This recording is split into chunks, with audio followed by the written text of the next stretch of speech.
आपके हिसाब से सेल्फ लव उस लोनलीनेस को बढ़ा नहीं रहा है? मुझे लगता है कि loneliness is very very empowering. Breakup से लोग फिर किस तरह से उभरे? अगर आपको ऐसा लग रहा है कि ये 5 चीजें आपके साथ हो रही तो डेफिनेटली आप एक टॉक्सिक रिलेशनशिप में। कभी ये स्वीकार नहीं करूंगी कि मैंने क्या उस रिलेशनशिप में गलत किया, लेकिन हाँ, मुझसे पूछा जाएगा कि मेरे पार्टनर ने क्या गलत किया तो मैं पूरी डायरी लेके खड़ी रहूंगी। क्या शादी करनी चाहिए? क्या आप वो रिस्पॉन्सिबिलिटीज लेने के लिए तैयार हैं? मेरे पास जो मैक्सिमम केसेस आते हैं फीमेल्स के आते हैं going into extra marital affair. एक तरीके से आप सोशल मर्डर ही कर रहे हो ना अपने बच्चों के अरमानों का। कैसे पता चलता है कि एक रिलेशनशिप टूटने की कगार पे आ गया? अभी 90% of the people they do this mistake. वो ब्रेकअप के दलदल में और घुसते जाते हैं। एक मर्द के सोचने का तरीका एक औरत से बहुत डिफरेंट होगा।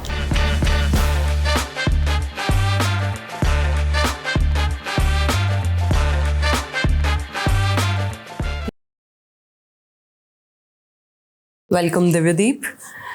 दिव्यदीप, आज आपसे जानना चाहेंगे रिलेशनशिप से रिलेटेड कुछ चीज़ें कि एक रिश्ते में दो लोग किस तरह से रहते हैं, क्या चीज़ें फेस करते हैं, किस तरह की चीज़ें डे टू डे लाइफ में एक रिलेशनशिप में दो लोग फेस कर रहे होते हैं। तो मेरा पहला सवाल आपसे है कि रिलेशनशिप एग्जैक्टली है क्या? रिलेशनशिप, जैसे आपने नाम भी सुना है, जहाँ पर भी एक से ज़्यादा लोग इन्वॉल्व होते हैं उसे हम रिलेशनशिप कहते हैं। और मुझे लगता है कि relationship is always transactional. Why transactional? क्योंकि वो गिव एंड टेक के ऊपर ही चलता है। आपने बहुत कम ऐसा देखा होगा जहाँ पे सिवाय माँ के प्यार के कोई एक ऐसा रिलेशनशिप जहाँ पे एक पर्सन सिर्फ गिवर रहे और दूसरा इंसान कुछ भी ना दे। तो इट इज़ ऑलवेज ट्रांजैक्शनल। हर जो दो लोग आपस में रिलेशनशिप में आते हैं वो किसी ना किसी स्वार्थ की वजह से, किसी ना किसी उम्मीद की वजह से और एक इंटरडिपेंडेंसी की वजह से आते हैं, इसलिए उसको रिलेशनशिप कहा जाता है। आपने दिव्यदीप अभी जैसे आपने बोला कि मदर का जैसे आपने नाम लिया, तो आई थिंक इस पूरी दुनिया में आई थिंक अनकंडीशनल लव सिर्फ मदर से ही मिलता है। तो मेरा आपसे सवाल ये कि इसके अलावा अनकंडीशनल लव एग्जिस्ट करता है? अनकंडीशनल लव एग्जिस्ट करता था लेकिन आज का जो मॉडर्न और जो अर्बन टाइम है उसमें कभी आप आजमा के देखना कि एक रिश्ते में जितना भी लोग बोल दें कि ना मैं वन साइडेड प्यार करता हूँ, मैं वो टाइम की बात नहीं करूँ जब लोग अपना हाथ काट के और वो कहते थे कि सारी उम्र वो शादी नहीं करते थे। बट जब हम आज की बात करते हैं तो एवरीथिंग कम्स टू कंडीशन। मैं भी दे देकर एक समय तक थक जाऊंगी और एक बेसिक उम्मीद तो मैं किसी ना किसी से करूंगी। तो ये अनकंडीशनल, दो it is very trending, I love you unconditionally, nobody loves unconditionally. आज अगर आप मुझे एक सिक्का देती हैं और मैं बोलती हूँ कि नहीं अनुष्का, मुझे उस सिक्के का ना खाली हेड पार्ट चाहिए, मुझे टेल पार्ट नहीं चाहिए, तो वो पॉसिबल नहीं होगा।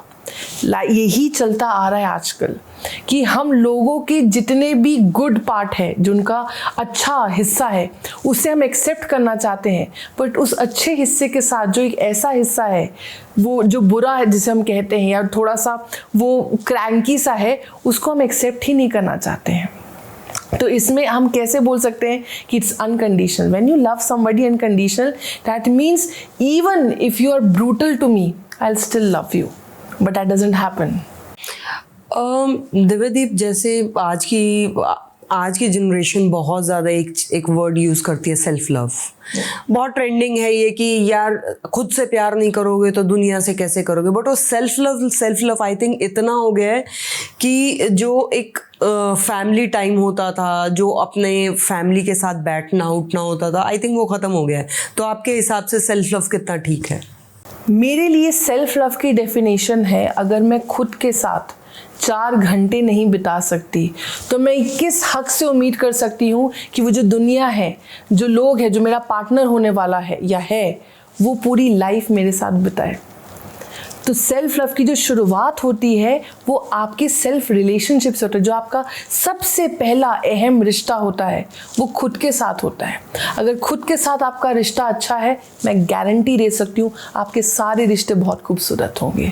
लेकिन खुद के साथ अगर आपका रिश्ता अच्छा नहीं है, जब आप खुद को नहीं समझ पा रहे हो और आप उम्मीद कर रहे हो दूसरों से, अपने परिवार वालों से, अपने दोस्तों से, तो आप अक्सर रिलेशनशिप इश्यूज वहाँ पर देखेंगे। बट आपको नहीं लगता कि सेल्फ लव इतना होता जा रहा है कि अब वो सेल्फिशनेस में कन्वर्ट हो चुका है? Because sorry to interrupt you, because क्या हो रहा है कि आजकल मतलब लाइक मी टाइम, जो बच्चे भी आजकल छोटे छोटे बच्चे भी मी टाइम मांगने लगे हैं, तो क्या वो पेरेंट्स को वो हक नहीं है अपने बच्चों के साथ टाइम बिताने का? या फिर जिस तरह की फैमिलीज पहले होती थी, फैमिलीज के अपने कुछ ग्राउंड्स होते थे, कुछ रूल्स होते थे, छोटे छोटे बच्चे कुछ नई चीज़ें सीख रहे होते थे, अब वो अकेलापन इतना हो गया, आई थिंक वो लोनलीनेस इतना आ गया है। सेल्फ लव क्या आपके हिसाब से सेल्फ लव उस लोनलीनेस को बढ़ा नहीं रहा है? तो लोनलीनेस कहाँ गलत है अनुष्का जी? मुझे लगता है कि loneliness is very very empowering. मैं आपको आज दो शख्स देती हूँ।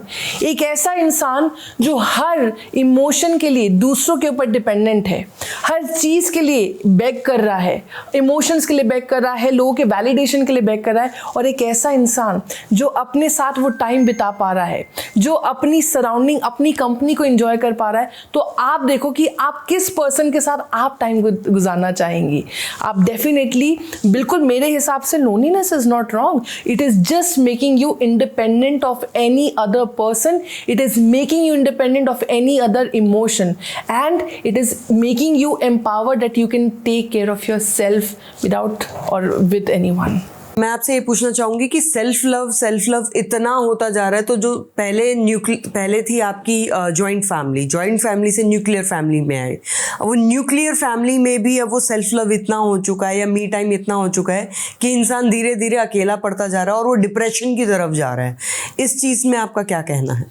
आपको बहुत इंटरेस्टिंग बात बताऊँ अनुष्का, डिप्रेशन का अगर आप मेन कॉज देखेंगी तो वो कभी लोनलीनेस नहीं होगा।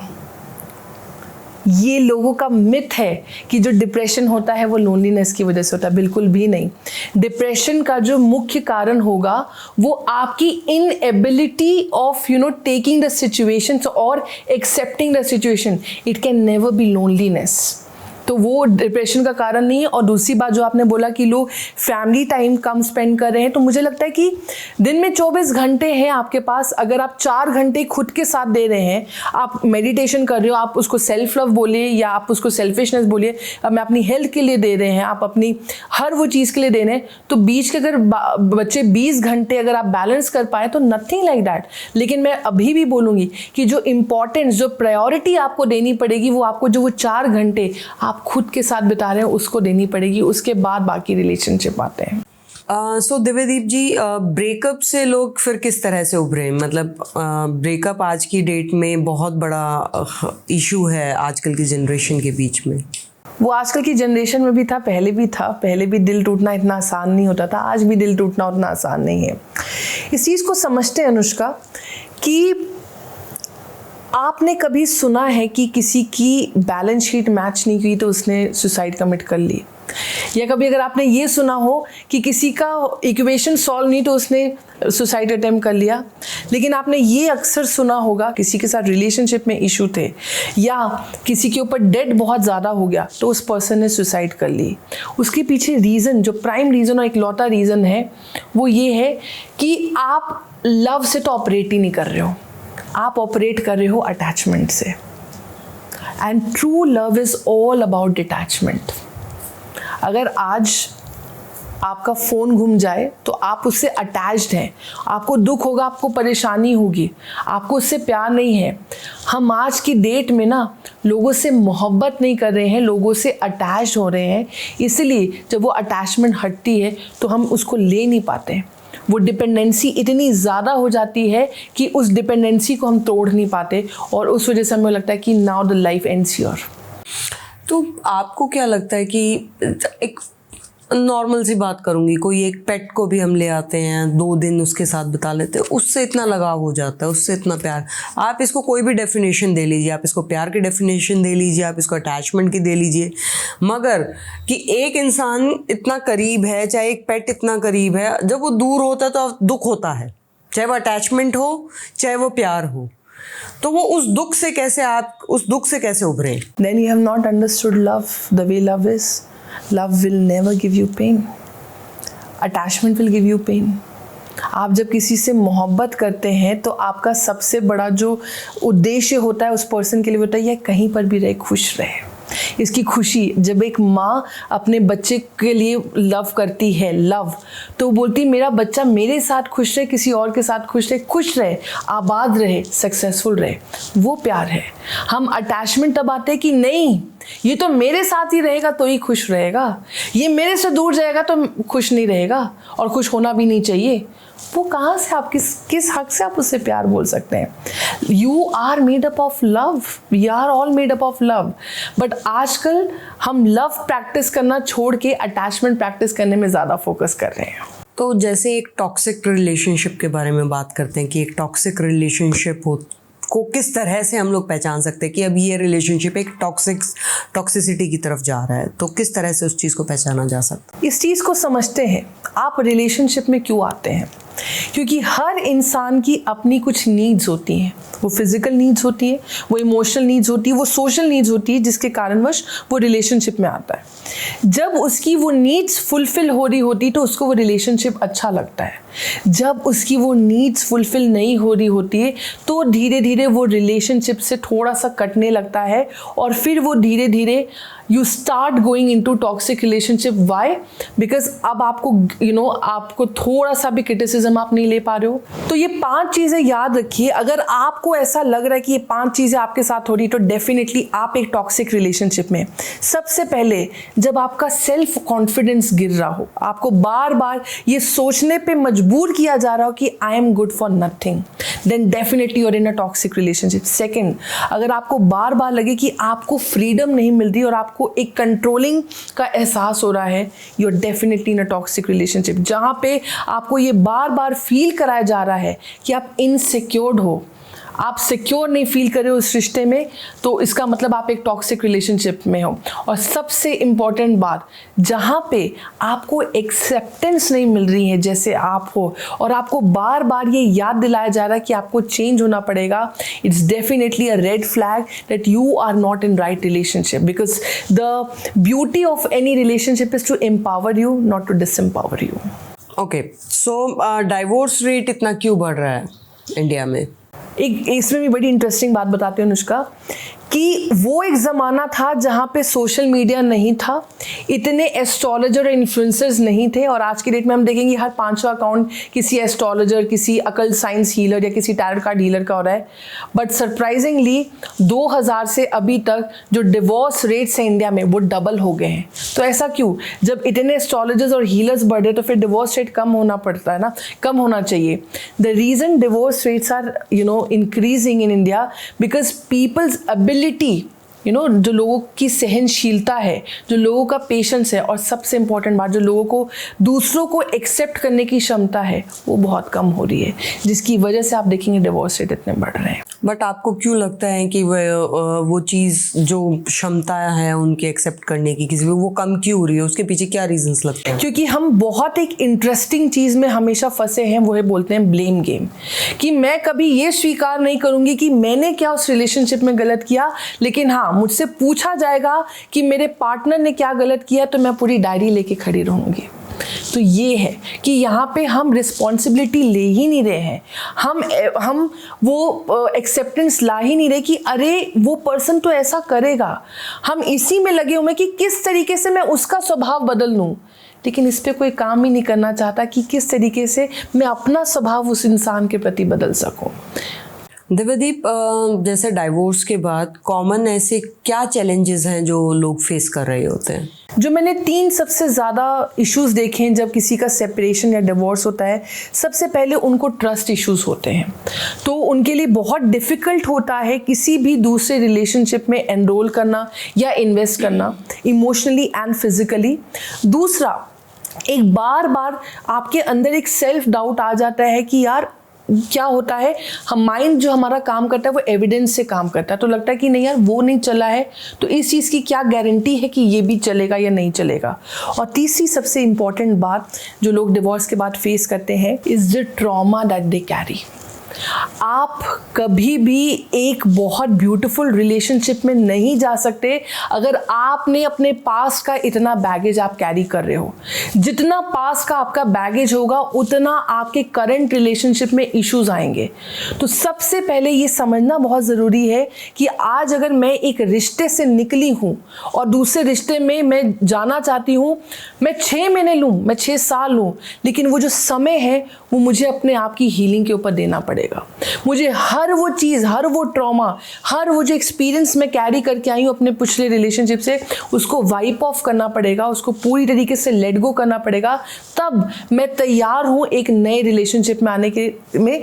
नहीं तो क्या होगा, आई कैन गारंटी यू, कई लोगों का आप देखोगे पैटर्न होता है, एक रिलेशनशिप से निकलते हैं, फिर दूसरे रिलेशनशिप में जाते हैं, फिर वही स्ट्रगल्स देखते हैं, फिर थोड़े रिलेशनशिप में जाते हैं और उनको लगता है कि नहीं अब नाउ इट इज सॉर्टेड, और फिर वही चैलेंजेस, क्योंकि आपकी फ्रीक्वेंसी तो वही है, आपके फियर्स तो वही, आपके ट्रॉमास तो वही है। तो जब तक आप खुद पर काम नहीं करोगे, आप 10 रिलेशनशिप में चले जाओ, आपकी प्रॉब्लम्स वही रहने वाली हैं।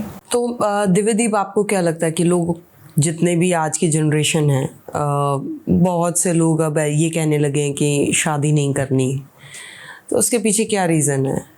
और मैं आपसे ये भी पूछना चाहती हूँ कि क्या शादी करनी चाहिए? शादी जो है, मुझे लगता है कि हर इंसान की अपनी पर्सनल चॉइस होनी चाहिए, और कहीं पर भी कोई ग्रंथ में कहीं पर भी ये नहीं लिखा है कि आपको शादी करने से ही खुशियाँ या सुख प्राप्त होगा, बिल्कुल भी नहीं। शादी क्यों की जाती है उसके पीछे एक रीज़न है, क्योंकि हम एक सोसाइटी की स्क्रिप्ट फॉलो करते हैं कि भैया बच्चा हुआ है, इसको अच्छे से पढ़ाएंगे, अच्छे नंबर आएगा, बड़ा होगा और एडमिशन मिलेगा, नौकरी करेगा, फिर शादी करेगा, बच्चे करेगा, वो साइकिल कंटिन्यू होती है। तो उसमें ये एक सोसाइटी की स्क्रिप्ट है जिसमें शादी बहुत ही इम्पॉर्टेंट एक दिया है एलिमेंट। लेकिन मुझे लगता है कि आज की जो जनरेशन है वो बहुत ही इंटेलिजेंट हो रही है, वो ये समझ रही है कि क्या ये जिस चीज़ के लिए मैं साइन अप कर रही हूँ उसके लिए मुझे क्या कॉस्ट पे करनी पड़ेगी, और सबसे पहली बात, क्या इस चीज़ के लिए मैं तैयार हूँ कि नहीं। देखो, इस चीज़ को समझना बहुत ज़रूरी है अनुष्का, मैरिज और रिलेशनशिप 2 बहुत अलग अलग चीज़ें हैं। आप रहो रिलेशनशिप में, आपकी है वो नीड्स आप फुलफिल करो, इमोशनल नीड्स, सोशल नीड्स, लेकिन उसमें जब आप शादी का थप्पा लगा देते हो तो उससे एडिशनल रिस्पॉन्सिबिलिटीज़ आती है। तो क्या आप वो रिस्पॉन्सिबिलिटीज़ लेने के लिए तैयार हैं, वो क्वेश्चन या उसका चीज़ का जो एडवाइस है ना, आप किसी और से पूछने मत जाओ। आप अपने आप से सवाल करो कि ये जिस चीज़ के लिए मैं साइन अप कर रही हूँ इसके साथ एडिशनल रिस्पॉन्सिबिलिटीज़ भी आएगी। Am I willing to take those responsibilities? Am I willing to pay that price? क्योंकि कई चीज़ें तो आपको भी गिव अप करनी पड़ेगी ना, राइट? तो अगर आपको लगता है कि नहीं it is a beautiful deal, then go ahead with marriage. Otherwise be in relationship, be in multiple relationship, how does it matter? क्या फ़र्क पड़ता है उस चीज़ से? तो मुझे ये लगता है कि जो लोग बहुत ज़्यादा लर्नेड हो रहे हैं, बहुत ज़्यादा इंटेलिजेंट हो रहे हैं। तो मैं ये जानना चाहती हूँ, जैसे कुछ कपल ऐसे भी हैं जो कि खुश हैं, they are happy in their marriages, बहुत खुश हैं, ठीक है, लेकिन फिर भी कहीं ना कहीं वो अपने पार्टनर को चीट कर देते हैं। ऐसा क्यों होता है? देखो, एक तो सबसे पहली बात ना, ये वन फॉर्मूला फिट्स ऑल तो रिलेशनशिप में कभी चल ही नहीं सकता। हम कभी चीज़ों को जर्नलाइज कर ही नहीं सकते कि यार इसकी शादी टिक गई तो मेरी भी टिक जाएगी, यार मेरी शादी नहीं चली तो इसकी नहीं चलेगी, नहीं। या ये पर्सन ने चीट कर दिया, इसका एक्स्ट्रा मैरिटल अफेयर हुआ तो सबका एक्स्ट्रा मैरिटल अफेयर होगा या मैक्सिमम होगा, नहीं। It is very very subjective, क्योंकि इस चीज़ को समझना कि जो रिश्ता होता है वो 2 लोगों के बीच में होता है, तो वो 2 लोग ही उस चीज़ को समझ पाएंगे। Emotions are for experience, is energy in motion. तो आप एक्सपीरियंस करते हो, आपको अच्छा लग रहा है, आपको बुरा लग रहा है, आपकी नीड्स फुलफिल नहीं हो रही है, आपको फ्रस्ट्रेटेड लग रहा है, वो आपका बहुत सब्जेक्टिव होगा।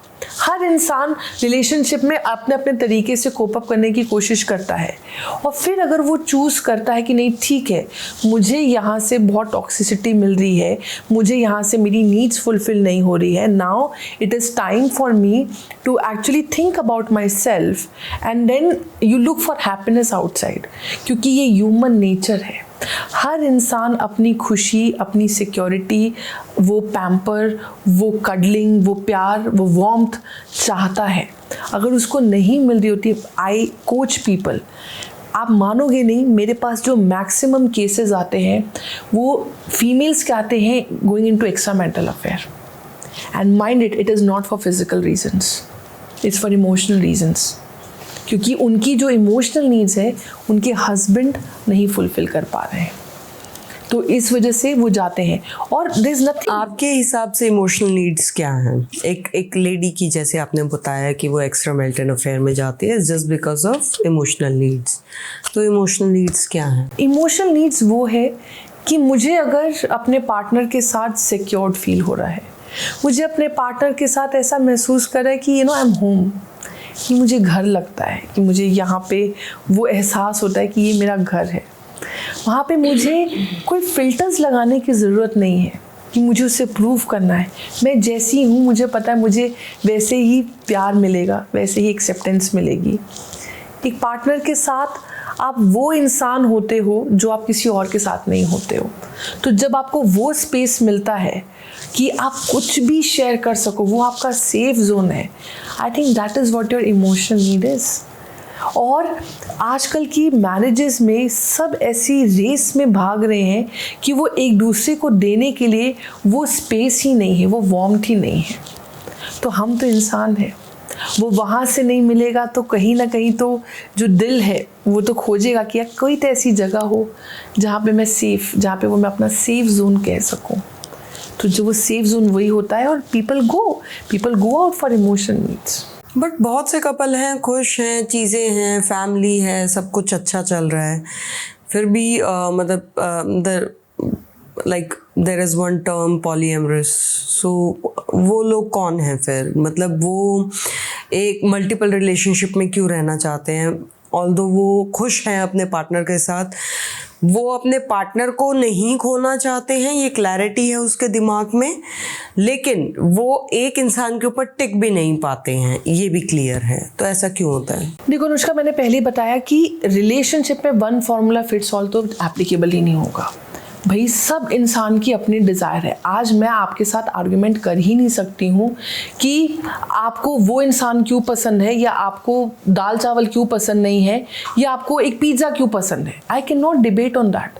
तो ये सबकी अपनी अपनी प्रेफरेंस होती है। हाँ, अगर आपने इस चीज़ को आइडेंटिफाई कर लिया है कि आपकी क्या प्रेफरेंसेस हैं, आपकी क्या सोशल या आपकी क्या फिजिकल एपेटाइट है, आप अपने पार्टनर के साथ वो कम्युनिकेट करो कि यार मेरा ऐसा है, इसका मतलब ये नहीं है कि I am gonna cheat on you, but this is what my needs, this is what my intimacy demands, and I want to have other people in my life. I think if that is there in communication, it's okay to have your own preferences. तो ये आपका मानना ये है कि I think ये human nature, आप बार बार बोल रहे हैं कि ये ह्यूमन नेचर है, तो फिर शादी करने की नीड ही क्या है? वो इट्स वेरी सब्जेक्टिव अनुष्का। अगर मुझे लग रहा है, क्योंकि शादी आपकी हो रही, मुझे महसूस हो रहा है या मुझे ऐसा फील हो रहा है कि नहीं यार, मेरी जो लाइफ के अगले जो बुढ़ापा है वो मैं किसी के साथ बिताना चाहती हूँ, वो मेरा कॉल है। अगर किसी और को ऐसा फील हो रहा है कि नहीं यार, मैं किसी पर्पस के लिए अपनी लाइफ में आया हूँ, मैं वो करना चाहता हूँ, मेरे लिए शादी इतनी रेलिवेंट नहीं है, वो उसका कॉल है। हम ऐसे समाज में रहते हैं जहाँ पे अगर कोई इंसान शादी ना करे तो उसको एक कैटेगरी में डाल देता है कि यार दिस पर्सन तो शी इज सिंगल, वो तो उसकी तो शादी नहीं हुई। No, you do not have to put it into some category.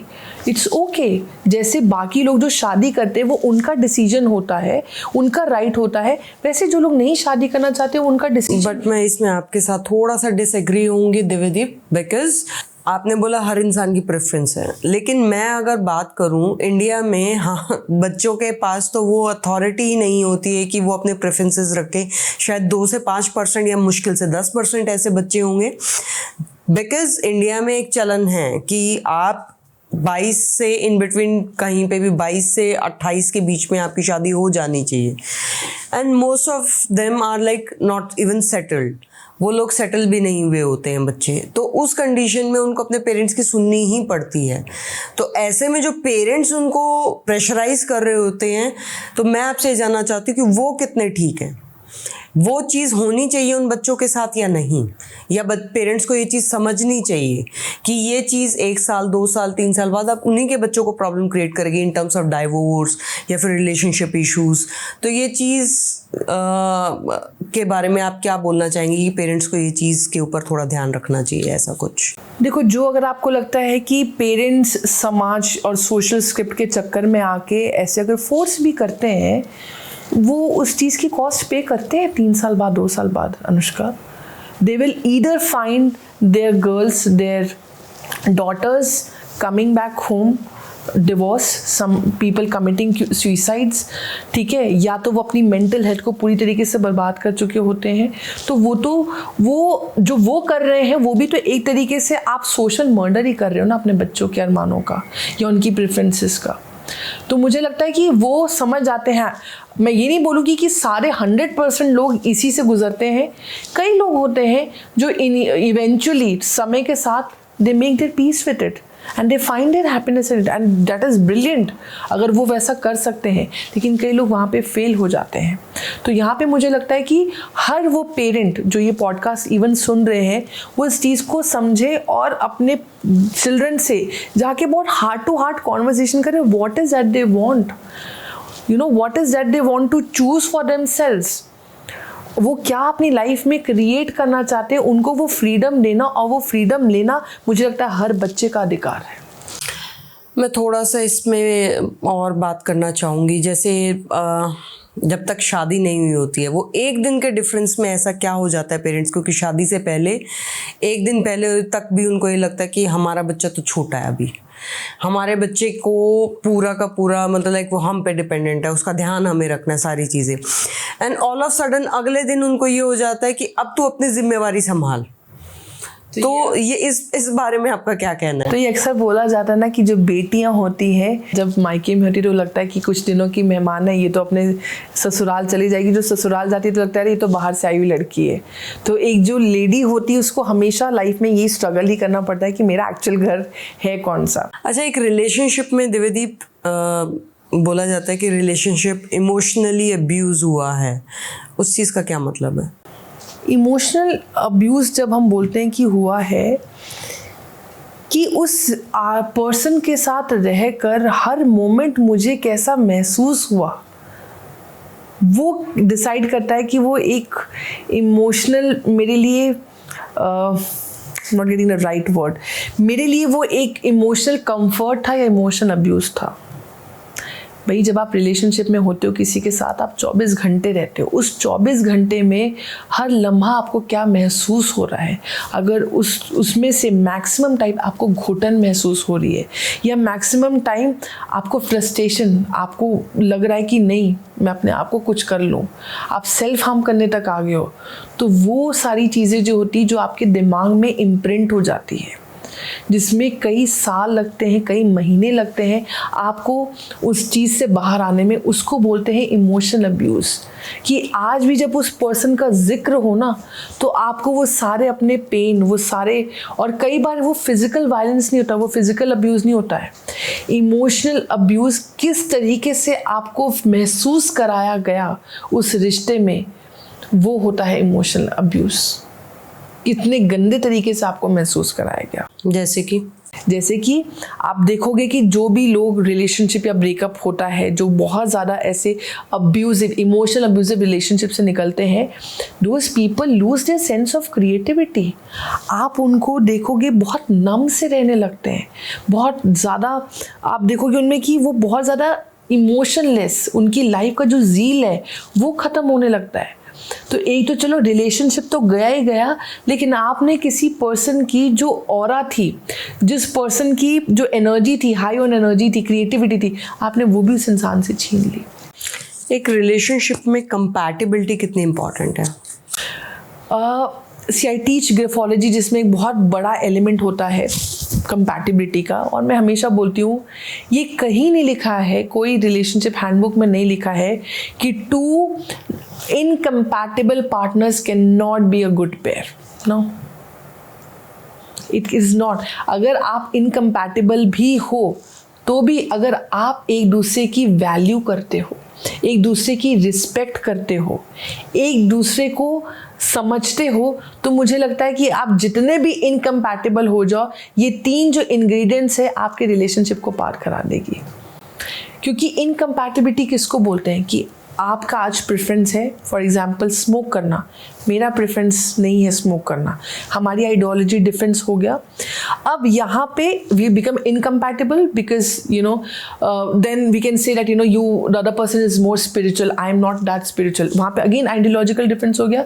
लेकिन अगर मैं रिस्पेक्ट करती हूँ, अगर मैं वैल्यू करती हूँ सामने वाले की चॉइसेस को, और अगर मैं उस चीज़ को अंडरस्टैंड करती हूँ, तो मुझे लगता है कि कितना भी इनकम्पैटिबल आपका रिलेशनशिप हो, बहुत ब्यूटीफुल होगा वो।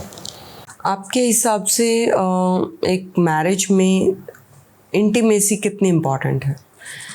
क्या ये एक रीज़न होता है कि अगर आपकी इंटीमेसी उतनी अच्छी ना हो तो पार्टनर कहीं और एक्स्ट्रा मैरिटल अफेयर में चला जाए, या फिर आपको किसी ना किसी तरीके से चीट करे? तो इसमें आपका क्या कहना है? इंटीमेसी 2 तरीके की होती है। एक होती है जब हम बात कर रहे हैं प्रॉपर सेक्सुअल इंटीमेसी, और दूसरी हम बात कर रहे हैं फिजिकल इंटीमेसी की। ठीक है, physical intimacy is not only restricted to you having intercourse or you having sex with that person.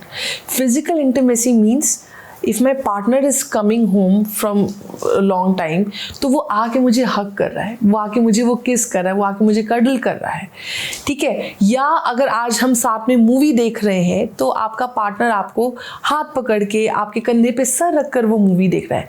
No, this all becomes part of intimacy. Intimacy does not only mean कि आप bedroom में जाके you have sex and that is what completes your relationship. No, I can tell you बहुत से ऐसे relationship मैंने देखे हैं जहाँ पे उनकी सेक्सुअल इंटीमेसी 100 on 100 है, लेकिन जब आप बात करते हो कि इमोशनल लव और इमोशनल वो कंपेनियनशिप की, तो उसमें वो 0 नंबर होगा।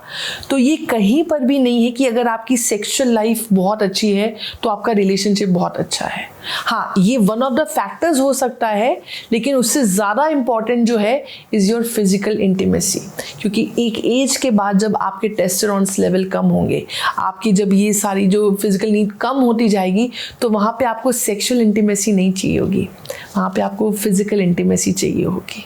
तो मुझे लगता है कि physical intimacy is a very very strong ground. Now coming to this कि क्या होता है कि जिसकी इंटीमेसी अगर उनको फुलफिलमेंट ना मिले तो वो एक्स्ट्रा मैरिटल में जाते हैं। अंडरस्टैंड, एक मर्द के सोचने का तरीका एक औरत से बहुत डिफरेंट होगा, और एक औरत के सोचने का तरीका बहुत अलग है। एक मर्द, for a man, he needs उसकी सेक्सुअल एपेटाइट ज़्यादा हो सकती है, तो he want sex, right, and he want sex in a certain way. तो वहाँ पे जब उसकी नीड फुलफिल नहीं होगी तो या he may go out in extramarital affair looking for physical love. But with a woman, when she chooses to go out for a extramarital affair, तो physical love या sexual love is not the only ground, which I also mentioned earlier. उनके लिए वो रहता है कि am I feeling secured? क्या ये बंदा जिसके साथ मैं extramarital में जा रही हूँ मुझे सुन रहा है यार, ये मुझे समझ रहा है, ये मुझे वैल्यू कर रहा है, ये मेरे लिए गिफ्ट लेकर आ रहा है। क्योंकि औरतें मर्दों से ज़्यादा इमोशनल होती हैं for man, and that's the reason if you even see LGBTQIA relationship, for all gay men, they prefer having a physical relationship, when they go on date, उनको वो रहता है। But for a lesbian relationship, they always look for that warmth, that connection, that companionship, I'm looking for a partnership. Would you want to have a coffee? Physical उसके बाद आता है। तो यहीं से आप समझ जाइए कि एक मर्द के सोचने का तरीका एक औरत से बहुत ज़्यादा डिफरेंट है। 5 ingredients for a happy relationship. 5 चीज़ें। पहली होती है रिस्पेक्ट, दूसरी होती है वैल्यू, तीसरा होता है लव।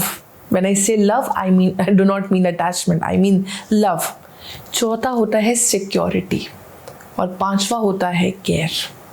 जब अब ये 5 चीज़ें मिलती हैं, I feel this is a beautiful recipe for a lovely and happy relationship.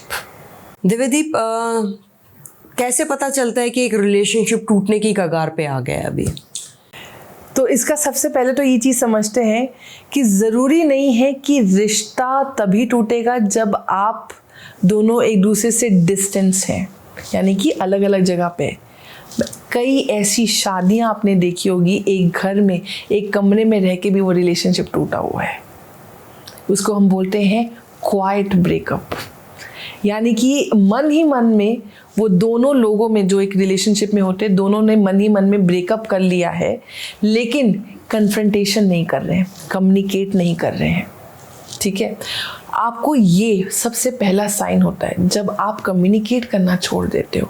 आप बता ही नहीं रहे हो कि आपको क्या फील हो रहा है, यानी कि आप उस रिलेशनशिप में अब एफर्ट देना ही नहीं चाहते, आपने ऑलरेडी गिव अप कर दिया है, आप कम्युनिकेट करना ही नहीं चाहते। दूसरा, जब आपको हर समय इनसिक्योरिटी फील हो। आपको क्यों लगता है जितने भी जो रिलेशनशिप टूटते हैं, प्राइमरी रीज़न जो देखा गया है वो इनसिक्योरिटी और पॉजिटिवनेस होती है कि आप पॉजिटिवनेस हो, अच्छा मैं बाहर गया हूँ घर से तो ये किससे फ़ोन में बात कर रही है, ये किससे मिलने जा रही है। ये जब इनसिक्योरिटी आपके रिलेशनशिप में भर भर के आ जाएगी, और सबसे ज़रूरी बात जब आप रिलेशनशिप में देखते हो कि आप एक्सेप्ट ही नहीं करना चाहते हो सामने वाले को, वो जैसा भी है वो है। जब when you start finding faults, finding blame, I have a YouTube channel where I get lots of messages. My husband is like this, my wife is like this, मेरे पार्टनर ऐसा है। जब आप उस रिलेशनशिप की रिस्पॉन्सिबिलिटी लेना छोड़ देते हो, क्योंकि आप आजमा के देख लेना, जब दो लोग रिश्ते में होते हैं ना, अगर एक बंदे ने भी ठान ली ना कि यार मैं इस रिलेशनशिप की जिम्मेदारी लेती हूँ या लेता हूँ, कम वॉट में मैं तो इस रिलेशनशिप को चलाऊंगा, तुझे तो मैं जाने दूंगा नहीं या तुझे तो मैं जाने दूंगी नहीं, मैं आपको बोल रही हूँ वो रिलेशनशिप वैसे ही चलेगा। लेकिन जब हम रिस्पॉन्सिबिलिटी नहीं ले पाते ना कि नहीं यार छोड़, जब हम लेट गो कर देते हैं, it's a time that you have given up on that relationship. एक रिलेशनशिप में अगर एक पार्टनर का दूसरे पार्टनर के ऊपर हाथ उठ जाए तो क्या उनको उस रिलेशनशिप में रहना चाहिए? दो चीज़ें हैं, अगर ये मल्टीपल टाइम्स हो रहा है then it's a red flag. अगर ये एक दो दफ़ा हुआ है तो इस चीज़ को समझो कि आपने जब एनरोल किया उस पर्सन के साथ तो आपने सिर्फ उसकी अच्छाई के साथ नहीं किया है। होता है ना, जब शुरू में आप रिलेशनशिप में जाते हो, शुरू के 2 महीने 3 महीने आप हमेशा सामने वाले के साथ बटरफ्लाइज आपको फील होने लगती है। क्यों?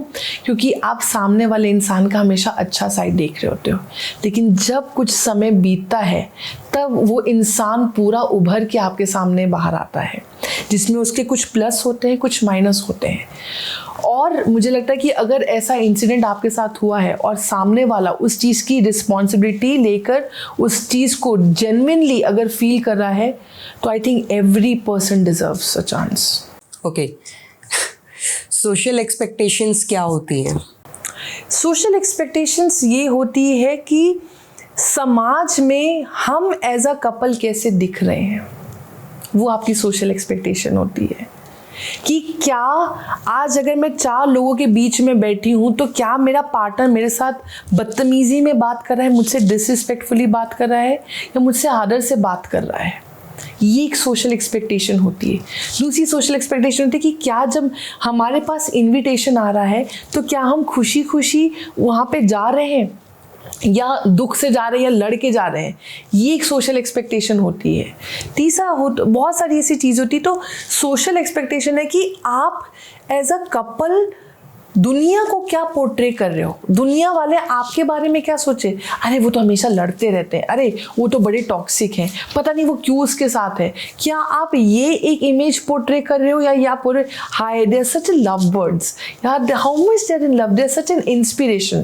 तो ये आपकी सोशल एक्सपेक्टेशन होती है रिलेशनशिप में। आपको क्या लगता है कि ऐसे रिश्ते रह गए हैं अभी इस दुनिया में जहाँ पे दिखावा नहीं है रिश्तों में? बहुत सारे ऐसे रिश्ते हैं, बहुत सारे ऐसे रिश्ते हैं जहाँ पे दिखावा नहीं है, वो really value. And there lot of relationship जहाँ पे आप नाम भी नहीं दे सकते कि वो कपल है या कुछ है, साथ में नहीं भी रह कर भी ना उन्होंने इतना ब्यूटीफुल रिलेशनशिप काटा। तो आज भी ऐसे लोग हैं जो रिलेशनशिप को वैल्यू देते हैं और उस तरीके से उसको दर्जा देते हैं। हाँ, लेकिन एक दूसरा एस्पेक्ट भी है जहाँ पे लोग रिलेशनशिप को वाकई में एक होता है कि ट्रांजैक्शन समझ के इन्वॉल्व हो रहे हैं, या कितने उनको पर्क्स मिलेंगे, कितने उतने बेनिफिट्स मिलेंगे, कितना वो कर पाएंगे। ऐसे भी रिलेशनशिप आज की डेट में एग्जिस्ट कर रहे हैं। एक परफेक्ट रिलेशनशिप की डेफिनेशन क्या है? There cannot be a perfect relationship. There will never be a perfect relationship. आप खुद सोचो, आप कभी ऐसी मूवी देखने जाओगे जिसमें विलन ही ना हो?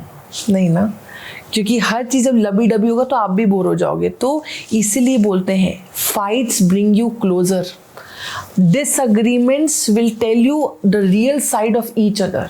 अगर दो लोग हैं रिलेशनशिप में और सामने वाला हमेशा दूसरे वाले की हाँ में हाँ मिलाए और दूसरे वाला भी यही करे, तो आपका अपना अस्तित्व कहाँ होगा? Fight more, have more disagreements. वो आपके रिलेशनशिप को जो स्ट्रॉन्ग बनाएगा वो कोई और चीज़ स्ट्रॉन्ग बना ही नहीं सकती। एक लबी डबी रिलेशनशिप, जब वही बात है ना, अगर आपको एक अच्छा सेलर बनना है ना तो आपको टफ सी से गुजरना पड़ेगा। तो अगर आपको रिलेशनशिप में मास्टर करना है तो आपको ये परिस्थितियों से गुजरना चाहिए और गुजरना पड़ता है, क्योंकि वो आपके रिलेशनशिप की जो नींव है उसको बहुत स्ट्रांग बनाता है। तो बिल्कुल have more fights, have more disagreements, खुल के अपने आप को बाहर आने दीजिए रिलेशनशिप में। वो एक सही मायने में सच्चा रिलेशनशिप। मैं आपसे पर्सनली आपके लिए पूछ रही हूँ कि आप एक रिलेशनशिप में रहना चाहेंगी, या आप सिंगल रहना चाहेंगी, या आप मैरिज में रहना चाहेंगी, या फिर जैसा कि आपने बोला सेल्फ लव वाला जो एक आजकल है कि मैं सिर्फ सेल्फ लव में ही रह के पूरी ज़िंदगी बिताना चाहूँगी, ऐसा कोई ऐसी इनमें से कोई एक ऐसी चीज़ जो आप अपने लिए चाहें? I definitely first want to marry myself. I first want to take maybe another 10 years to understand who I am as a person. A time when I will completely understand myself and I'll value myself will be the time I will be ready to invite any other person in my life. जब तक मैं खुद heeled नहीं हूँ, जब तक मैं खुद में मुझ में वो ठहराव नहीं है, मैं किसी और को इनवाइट करके उसके साथ एक तरीके से सेल्फिश नहीं हो सकती या उसकी लाइफ को रूइन नहीं कर सकती। हाँ, अभी मुझे अपनी कंपनी बहुत पसंद आ रही है। मुझे ये जो सेल्फ लव, या मैं बोलती हूँ the best way is that I want to get married to myself. I am enjoying this phase. When I do that I will be ready to invite any other person in my life. अच्छा, मैंने ये सुना है कि कुछ लोग बोलते हैं कि हमने भगवान से शादी कर ली है, श्री कृष्ण से शादी कर ली है। उस चीज़ के बारे में थोड़ा सा आप कुछ बताएं। बिल्कुल, that's a truest form of love. I remember there was one phase when I was very spiritual, और उस टाइम वैलेंटाइन डे आया था, तो I started doing this, my divine is my valentine, and for many years I was not in relationship, और मैं यही बोलती थी कि my divine is my valentine. तो वो जितने वैलेंटाइंस डे आते थे I used to celebrate with Guruji, with divine. और वो जो अपने आप में एक एहसास होता है जब आप कृष्ण के साथ, आप शिव के साथ, आप कोई भी जो भी हायर एक एनर्जी है उनके साथ, when you fall in love, उससे ज़्यादा ट्रू फॉर्म ऑफ लव होता ही नहीं है ना। क्योंकि कुछ मतलब it's also free flowing, it's so pure, मतलब कोई एक्सपेक्टेशन नहीं, कोई सोसाइटी का प्रेशर नहीं, it's just you and that higher energy. तो वो जो आपका कनेक्शन बिल्ड होता है, और मुझे लगता है आप तभी स्पिरिचुअल हो सकते हो when you fall in love with the divine and the higher energy. That's the truest form, कि आप हर वक्त उस परमात्मा के प्यार में जब आप लीन हो जाए तो उससे खुशी की तो कोई बात ही नहीं, वो अपने आप में मोक्ष है। दिव्यदीप, आप एक टेक्निक कराती है होपोनोपोनो, राइट? उस टेक्निक के थ्रू क्या रिलेशनशिप्स में जो प्रॉब्लम्स होती हैं या जिस तरह के इश्यूज लोग फेस कर रहे हैं एक रिलेशनशिप में, क्या वो होपोनोपोनो से ये सब चीज़ें दूर हो सकती हैं? होपोनोपोनो बहुत ही इंटरेस्टिंग एक फिनोमिनन है जो ये कहता है कि अगर सामने वाले ने मेरे साथ बदतमीजी की है ना, it has nothing to do with the other person. वो मेरी ही एनर्जी का रिफ्लेक्शन है जो वो पर्सन मुझे किसी ना किसी तरीके से आईना दिखा रहा है। तो जब हम ये कॉन्सेप्ट को मानते हैं तो ये समझते हैं कि हम ब्लेम गेम तो कर ही नहीं रहे, अगर आज मेरे पार्टनर के साथ नहीं बन रही है तो मेरे पार्टनर का कोई लेना देना ही नहीं है इसमें मुझे अपनी एनर्जी का एक एनालिसिस करना है कि मेरे अंदर क्या फियर है जो मेरे पार्टनर के थ्रू रिफ्लेक्ट हो रहे हैं। तो मुझे उसको हील करने की ज़रूरत नहीं है, मुझे सिर्फ अपने आप को हील करना है। 4 फ्रेजेस बोलने हैं, I am sorry, please forgive me, thank you, I love you. मैं किसी और को नहीं बोल रही हूँ, मैं अपने आप को बोल रही हूँ, और वो जो फियर मेरे अंदर इनकलकेट हो रहा है उसको बोल रही हूँ ताकि वो क्लियर हो जाए और उसका जो रिफ्लेक्शन है मेरे पार्टनर या कोई भी मेरे रिलेशनशिप में दिखे। सो एक टॉक्सिक रिलेशनशिप में अगर कोई इंसान रह रहा होता है और वो उसे प्यार का नाम दे रहा होता है कि प्यार है इस वजह से मैं इसके साथ हूँ, वो कुछ भी कर ले तब भी मैं उसका साथ नहीं छोड़ूंगी या छोड़ूंगा, तो आपके हिसाब से आपको क्या लगता है, क्या वो फियर है उस इंसान को खोने का या फिर वो फियर है अकेला हो जाने का? बहुत अच्छा क्वेश्चन है अनुष्का। तो जो लोग इसे प्यार का नाम देते हैं, पहले तो वो आदत है। दूसरा, आप इसमें इतने सेल्फिश हो गए क्योंकि आप देखो, आपने तो मैं रह लिया ना इस रिलेशनशिप में, सामने वाला तो बचा ही नहीं। मैं अकेला नहीं रह सकता, मेरे अंदर ये फियर है, मैं क्यों रहूं? तो वो आपने मैं को इतना दर्जा दे दिया कि अब आप किसी भी हद तक जा रहे हो। ठीक है, यहाँ पे अब मैं आपको बताती हूँ कि here the difference comes between self love and selfishness. Now here I'm getting selfish, I'm not getting into self love. तो इसी वजह से मैंने कई बार, और आपने खुद देखा होगा, बहुत लोगों ने ऐसा देखा होगा कि कितने ऐसे लोग हैं सालों साल एक टॉक्सिक रिलेशनशिप में काट देते हैं बिना उफ किए, क्योंकि पहली बात उनको समझ में नहीं आता कि वो एक टॉक्सिक रिलेशनशिप में है, कि वो जो सामने वाला पार्टनर है वो उनको किसी भी लेवल से एम्पावर नहीं कर रहा है, उनको ड्रेन कर रहा है। लेकिन कई बार होता है ना कि कुछ दिनों बाद उनको वो उस नेगेटिव एनर्जी या उस टॉक्सिसिटी में ही मज़ा आने लगता है।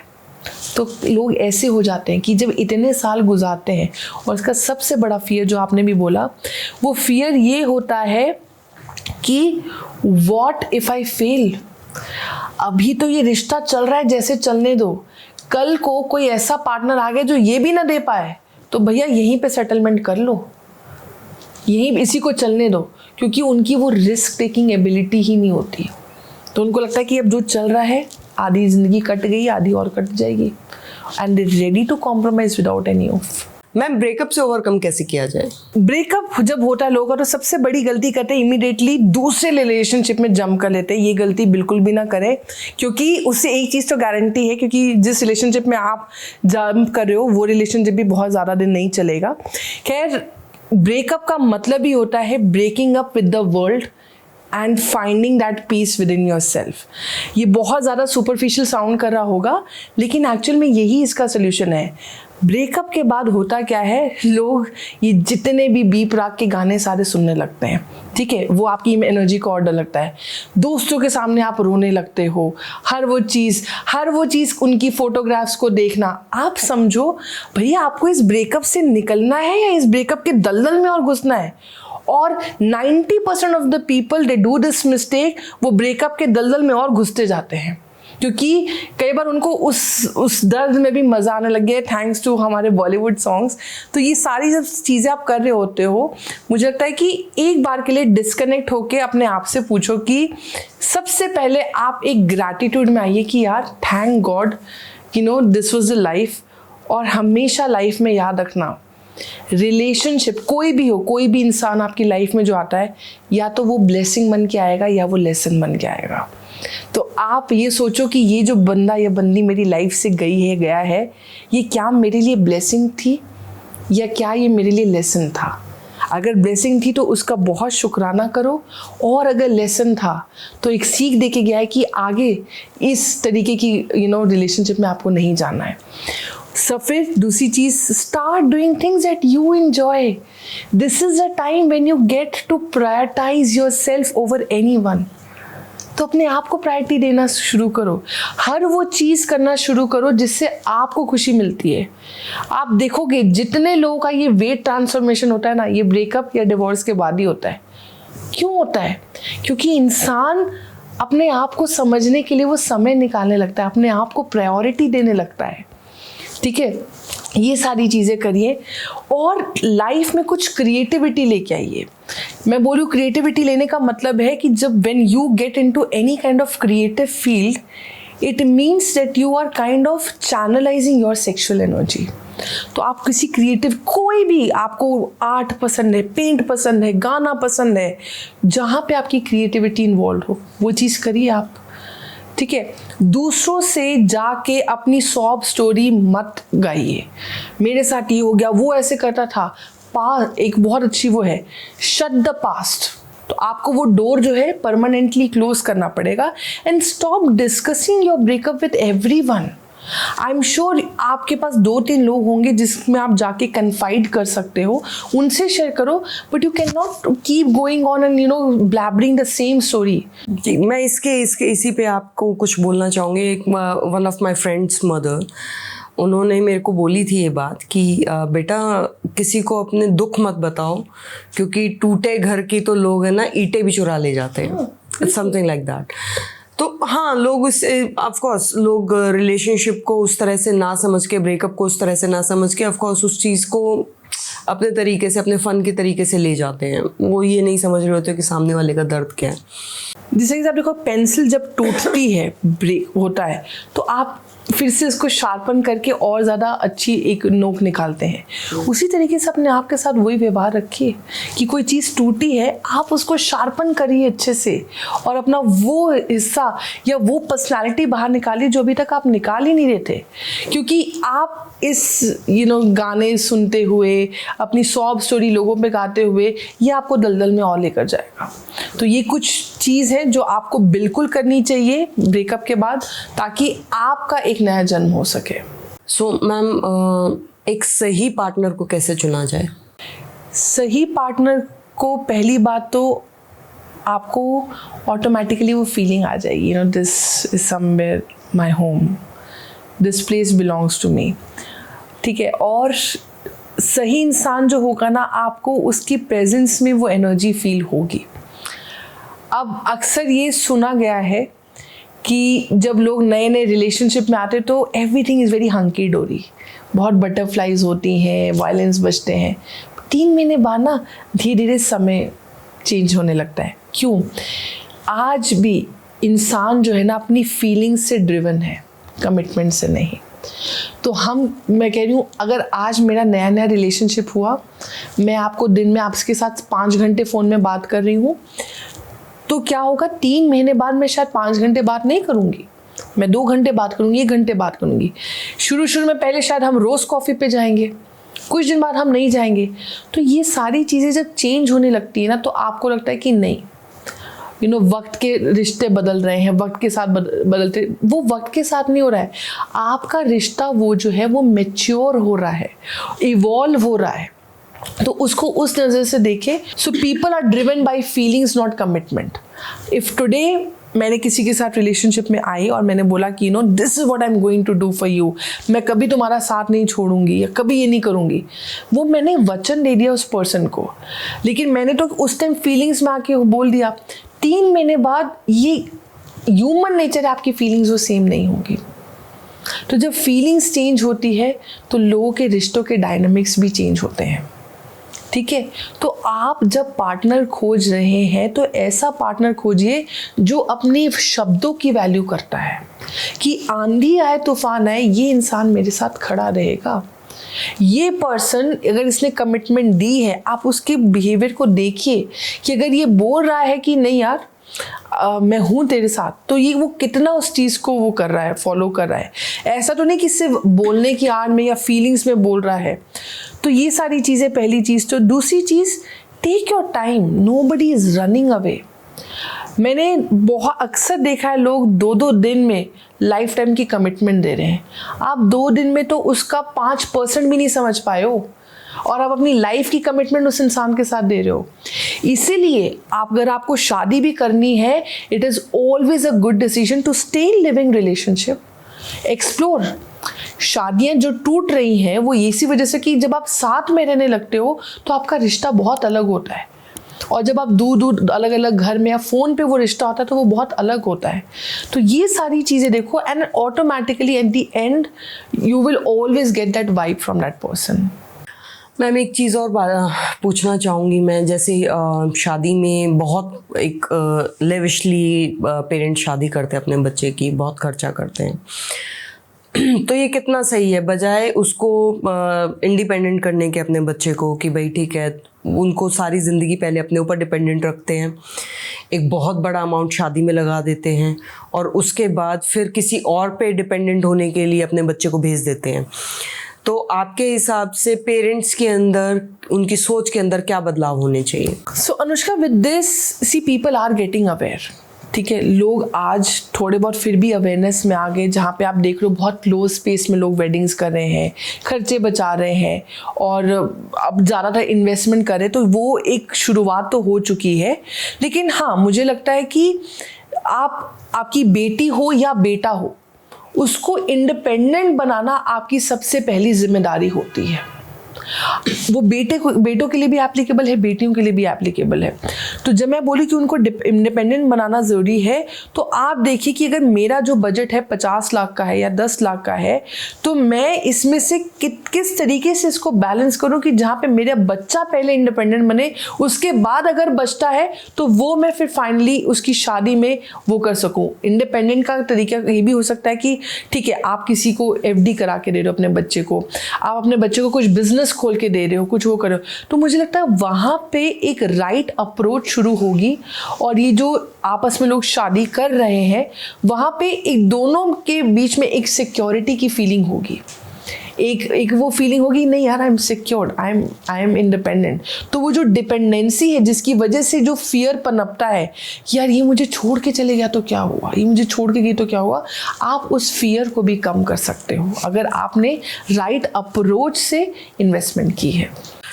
दिव्यदीप, ये कितना सही है जो ये बोला जाता है कि जब फाइनेंसेस क्रंचेस आते हैं तो उस टाइम पे प्यार खिड़की के बाहर भाग जाता है, तो ये कितना सही है? बिल्कुल बिल्कुल, दिस इज एब्सोल्युटली ट्रू।